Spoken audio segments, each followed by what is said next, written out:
Welcome back to the 12th Armored Division Memorial Museum in Abilene, Texas. My name is Shelley DeRemus, and I am the museum's assistant curator and also the archivist. As the archivist, I get to take care of all of the stuff or archives in the museum, and that way we can find them later. I'm also responsible for cataloging them. You last saw our executive director talk about the history of the museum and how it came about. The next step is to set the stage for why and how World War II happened, and for that we'll need a map. The map of the world has changed greatly over the last century. Many countries are no longer, while there are new countries that you might be more familiar with.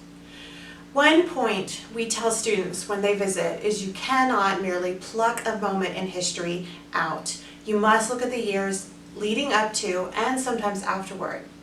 So our story starts in the mid-19th century. World War I ended on the 11th of November, 1918. Germany surrendered to France, England, the United States, and Japan.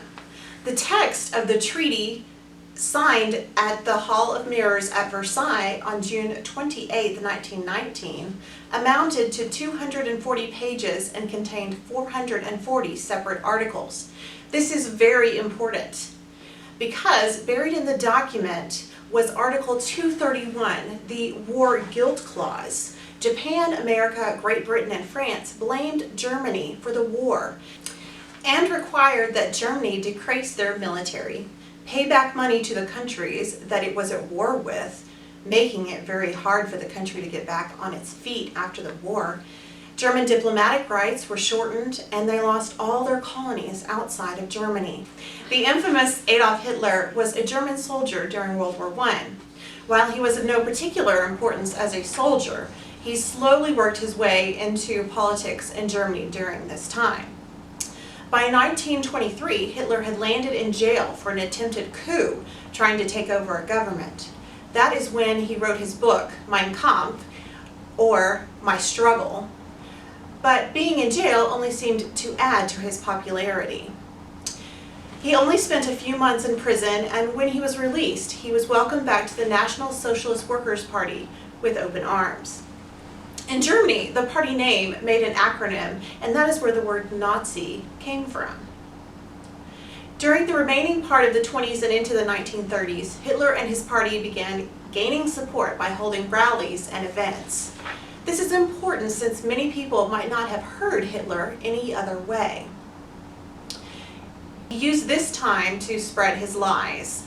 The most well-known was that Jews were a subhuman or non-human race, that Hitler's fictitious Aryan people were of superiority, and that Jews were responsible for Germany losing the Great War.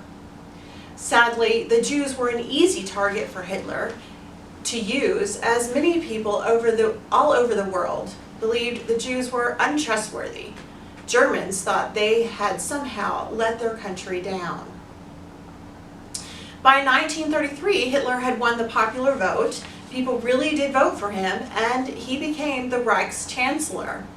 Once in that position, he made himself Führer, or supreme ruler.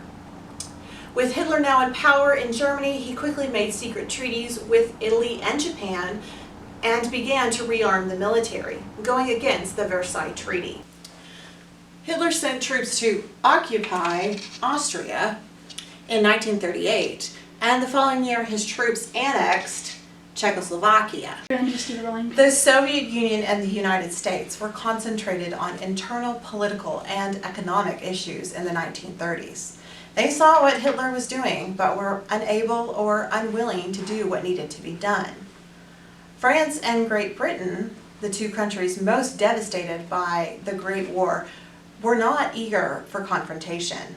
In late August of 1939, Hitler and Joseph Stalin, the Soviet Union's leader, signed a non-aggression treaty, meaning that they would not fight each other.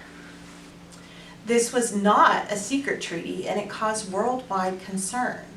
On 1 September 1939, Hitler invaded Poland and split the country with the Soviets, who invaded on the 17th of September.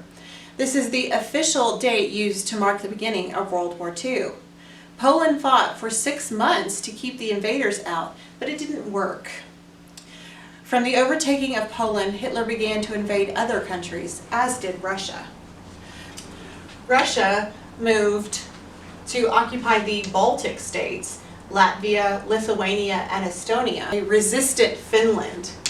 On the 9th of April 1940, Germany invaded Norway and then moved to occupy Denmark. On the 10th of May 1940, German forces swept through Belgium and the Netherlands. And 3 days later, after conquering Belgium and the Netherlands, the German troops were in France at the Maginot Line. The Maginot Line was an elaborate chain of fortifications built after World War I to keep the Germans out. But the Germans easily pushed through that with their tanks.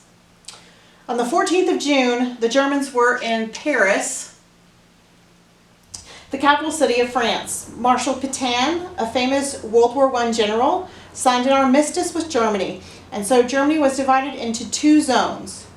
One under German occupation, known as the Vichy government, and the other under General Pétain.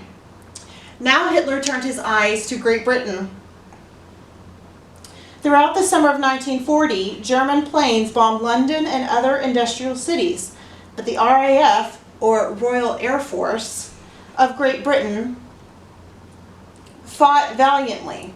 Mr. Winston Churchill begged American President FDR, Franklin Roosevelt, to get America involved in this war. America was not interested. President Roosevelt finally got the Congress to pass a bill called the Lend-Lease Act in early 1941. It allowed Great Britain to borrow items from the U.S. to aid in its recovery efforts. In April of 1941, the Axis had overturned Greece, this one, and Yugoslavia.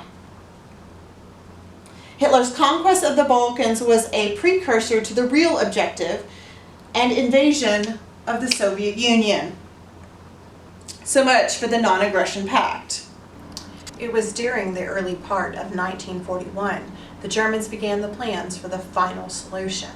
And over the next 3 years, more than 4 million Jews would perish in the death camps established in occupied Poland. In June of 1941, the Germans launched Operation Barbarossa, the invasion of Russia. The surprise invasion helped the Germans get within 200 miles of Moscow by mid-July. Arguments between Hitler and his commandants delayed the next attack until mid-October. It was stalled by Russian counteroffensives and the harsh Russian winter. The Japanese had also made a pact with the Germans and were busy taking over countries all over the Orient. The Japanese were at war with China and were in the process of conquering all the European holdings in the Far East. Finally, on December 7th, 1941, the Japanese attacked Pearl Harbor in Hawaii. This was a major U.S. naval base and many ships were in port. Over 2,300 troops lost their lives that day. This was the unifying event that made Americans see that they needed to join the war effort to end the control of the Axis powers. December 8th,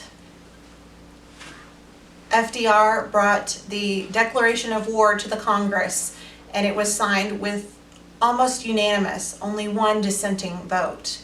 Germany and the other Axis powers declared war on America as well.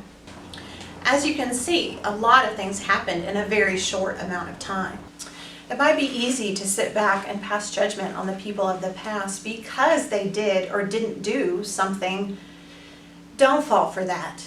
Remember that they only knew what was behind them, and they too worked to make each day better than the last. Once America joined the war at the end of 1941, it would be another 4 years before the war was over. But that is for another time. Thank you for joining us for a look at the countries and events that led to World War II. The map that was used today is just one of the many resources that we have available here at the museum. If you'd like more information, please contact us or check out our Facebook page and website. Until next time!